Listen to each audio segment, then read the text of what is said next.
Hey, this is Nick Ruff, and you're listening to Hillbilly Horror Stories. So Tracy, we have done a few stories involving aircraft on this show, but not a whole lot of them. I know we covered an Air Force base, and we've covered Flight 401, which is the biggest ghost story involving an aircraft. So we've already covered that one in detail. We've done some UFO stories, Bermuda Triangle stuff. A lot of these, they involve planes, but we haven't really done much where we focused on the planes themselves. Okay.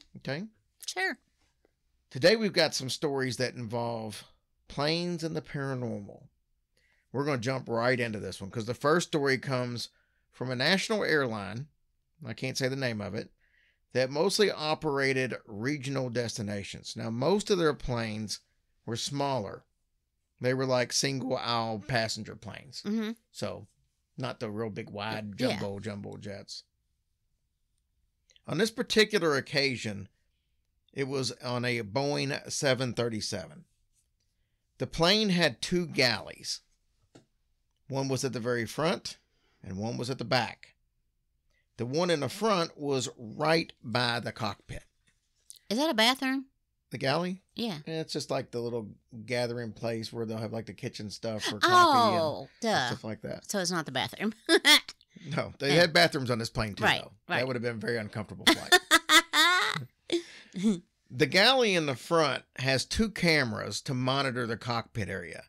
That's pretty much standard after 9/11. Yeah, absolutely. So that way the pilots inside can see, hey, is there a commotion going on back there? This plane is at cruising altitude. Everything's going fine. The captain notices, though, in the camera that in the area right outside of the cockpit are two children playing. It's a boy and a girl. He's confused on why the crew is allowing this to happen. Obviously, he points this out to the co-pilot. I mean, what are they doing? Running up and down the aisle or something? No, they're just playing right there by the cockpit door. Oh. The co-pilot sees that they're out there, and then the pilot decides to make a call to the senior flight attendant and asks, what's going on out there? Why are these kids playing outside the cockpit door? Well, the flight attendant thought that the pilot was pranking her, so she ignored it. Blew it off. Mm-hmm. The pilot calls again, and she finally says, look, there are no children playing by the door. But the captain said he could clearly see the two children, and so did his co-pilot. Oh, dude, they both saw it. They both saw it. Wow. So the plane lands, the crew gets to the hotel, and the captain pulled the entire crew together, and he asked them if they truly did not see these children. Well, the senior flight attendant he had talked to, she reiterated that there were no children. In fact, she pointed out that galley up here is so small, it's only about 32 feet, which is about 10 meters from door to door. There's no way they could have missed these kids being there. Right. I guess there was kids on the flight, though. I'm assuming. Yeah. Both pilots looked straight at each other, and they were flushed in the face, they said. Because obviously they both saw the children. Yeah, that's weird that both of them did. Whew. How about that for a quickie? That would be that'd be nerving. No, that's not the word. What is the word? I don't know. Unnerving? No, that ain't it. Unnerving's a word. Is that it? Yeah. I mean, and especially when they're back there saying, dude, there's no kids sitting there or playing or anything. That's pretty wild. It is. It's absolutely crazy. So most of these stories are going to be kind of short, just like that. Oh, okay. So, but I got a bunch of them. Yo. This story is from a flight attendant who was working a red-eye flight, so middle of the night. It was from San Francisco to New York City. He remembered specifically greeting a man in his early 40s by the door. So, they flight attendants all stand by the door as you come in. The man was very well dressed, and he was carrying a briefcase, so he kind of stood out to him. This passenger sat in the very back of the plane near the bathrooms. Before the plane took off, they did a head count. There were 35 passengers on board the flight.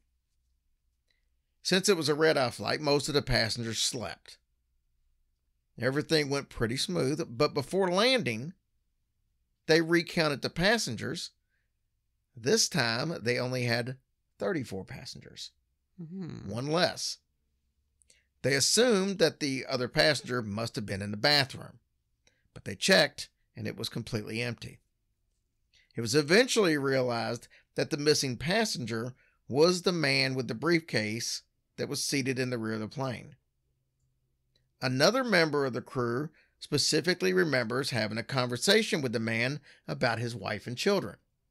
So we got two members of the crew that remember this guy, but now he's nowhere to be found. When they get back to San Francisco, they check the record, and the record only had 34 people listed on the flight.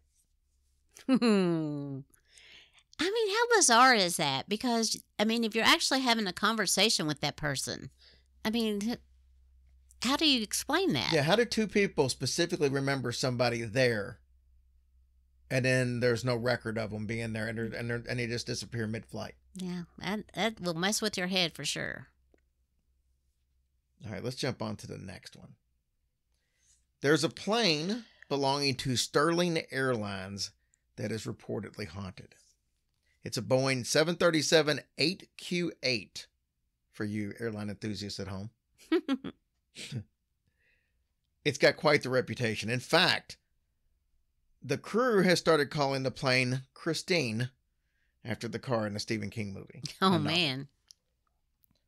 One flight attendant said that the plane's number is number 502. It has unusual sounds, lights that turn off and on by itself, and sudden temperature spikes and drops. The plane is, according to her, it has a mind of its own. This plane apparently misbehaves for some more than others, but lots of people have claimed to have seen it and said that it's quite temperamental. Well, that's scary when you're up in the air. She said that the plane doesn't bother her, but some avoid flying on it, particularly because of the ghost stories that are out there. Are you talking about other passengers or the No, people I'm on the talking airline? about other people on the airlines. Oh, my. No one, including the cleaning crew, wants to come on this plane at nighttime. There have been reports of footsteps being heard, get this, on the roof of the plane, even when it's over 30,000 feet in the air. Dude. Oh, my God. Can you imagine you're in a plane, you're at regular cruising altitude at 30,000 feet, and you hear footsteps above your head on top of the plane when you're flying over top of the ocean? No. I think it'd be so hard to hear something like that. I mean, you would think, but if it's that metal is not that thick on these planes, it doesn't seem.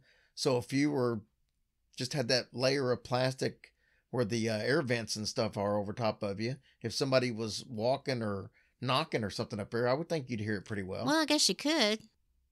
Now, apparently there's a little bit of a backstory that there was a woman who died on board the plane, and it's believed that her spirit is the one that's, I don't know why she'd be walking on top of the plane. I don't know either. Any of that, but She's trying to show off her skills, I guess. You know? Hey, look at me. I'm walking on top of a plane. I mean, I would brag about it probably. Well, our next story is about a Virgin Atlantic flight. A member of the crew went to the galley. Was he a virgin? I don't know. That part wasn't part of the story. Oh, are you talking about the name of the air flight? Yes. I said flight. Yeah. Oh. Virgin Airlines. Oh. I thought you meant literally a virgin. Okay. Well, So been stranger things that's going on. when she gets to the galley, there was an elderly man just standing there. He looked slightly lost and confused, she said. Aw, I would have hugged him. I'm sure you would have. The man asked the flight attendant to do something sort of strange.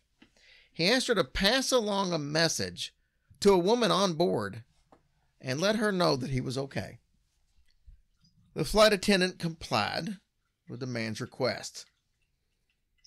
She shared the information that he had given her with the passenger, who was definitely thoroughly confused.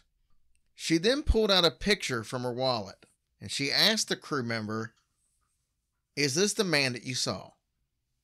And she confirmed that it was the same man from the picture. That's when the passenger confirmed that the old man was indeed on the plane, but not in a seat. He was in a casket in the cargo hold. What? Yeah. Oh my gosh. If I was that woman, I don't even know what I would have done. I have a similar story coming up. But yeah, could you imagine you're just sitting there and I don't know what relationship they were? No, that's crazy. That is so crazy. I will point out, though, that there have been numerous reports on planes all over the country of strange noises coming from the cargo hold with no apparent source for the noises. Well, apparently he didn't like his seating arrangement. Well, he was letting her know that he was okay. Yeah, I guess so. But yeah, some of the noises that they've had coming from the cargo hold are things like banging, people speaking, and even tappings. That's been reported usually from on these long haul flights when some of the crew members will go back to the crew bunks and try to catch some sleep. Mm-hmm. Because, if you're taking like a 15-hour flight or something from wherever to Australia or something like that. I wonder if something's like, I know if it's a long distance flight, but what if something that like that did really happen? I wonder what the pilots would do. Would they think, oh my gosh, there's something down there and we need to land somewhere and see what's happening? Or Well, they can go down to the cargo. I think they can go down to the They cargo can. hold without Well, I saw that on Emergency. I'm just the only reason I know. everything. Well, Has I'm to do just with saying TV they show. needed their medical equipment, and you could see it was kind of cool. You could see them go down there and walk around and try to find their stuff. But yeah, that's really that gives me the creeps. That's weird. All right, so these next bunch of stories, some of them are a little shorter than the ones we've already done, but and I'll also say they're not always about a specific plane, as they're about strange happenings and phenomena that actually involve a plane. Uh-huh. You'll see what I'm getting at. Okay. All right, so Tracy, we've talked about premonitions on the show before, Mm-hmm. and you can't think of premonitions and planes without thinking of the original Final Destination movie. Ugh, I hate those movies. But this story, though, doesn't involve any John Denver music, but it's just as creepy, No. and it's real. Back on December 21st of 1988, there was a passenger plane that exploded over Lockerbie, Scotland. I hope I didn't mispronounce that. It was a Pan Am Flight 103 to be exact. All 270 people on board were killed. Like it exploded in the air? Yes. Most of which were Americans. Oh. I think it was like 190 of the 270 were Americans. A man by the name of Masood planted the bomb, which caused the explosion, obviously. Well, shortly after this incident, a young flight attendant's mother started to have some weird dreams. It was all involved her daughter being killed in an airline accident. Oh. The flight attendant's family persisted on trying to get the young lady to choose a new and different profession to stay out of airplanes. Okay. Like he didn't, not to get on that flight, just don't do it at all, anytime. So she was reluctant because this was her dream job. She wanted to travel the world, and this job allowed her to do that. But her mother was adamant that she would be killed in an airline accident. So she gave up the job and she decided to choose a different profession. She became a very successful accountant for many years. Her office, though, was at the World Trade Center in New York, and she died tragically on 9/11 when a plane crashed into the Twin Towers. And she wasn't even on a plane. Nope. Oh my goodness. So not exactly the way that her mom Yeah, saw assumed it. that it would Mhm. happen, But in the end, that was how she died. It was in a plane accident. Wasn't that something? Oh my gosh. I can't even, I mean. No, and I can assume the mother probably had some kind of guilt issues after that. Yeah. Because, I mean, think about it. She changed the profession due to her mom. And that's what ultimately got her killed. Had she stayed as a flight attendant, that might not have ever happened. Mm-hmm. So you would think her mom might feel some kind of guilt, Yeah. even though it was unintentional. Right. But it still had something to do with the plane. Yeah. In the end. Yeah. Mm. But her mom made her change the profession. Otherwise, it probably wouldn't have. Yeah. She wouldn't have been in that building that day. That's true.